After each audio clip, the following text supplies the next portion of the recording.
السلام عليكم.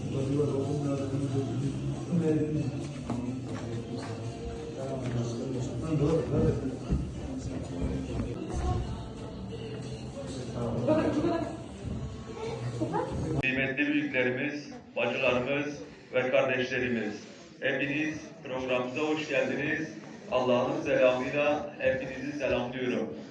Euzu billahi mineşşeytanirracim.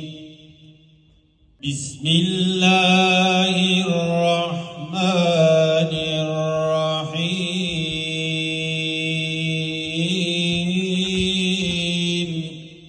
İnne fî halqis semâvâti vel ardı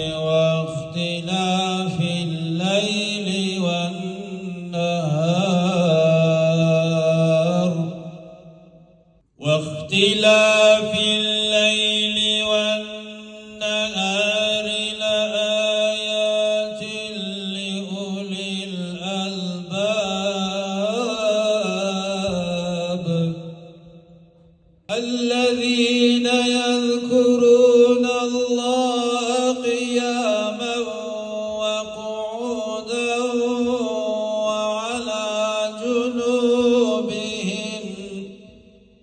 وعلى جنوبهم ويتفكرون في خلق السماوات والأرض ربنا ما خلقت هذا باطلا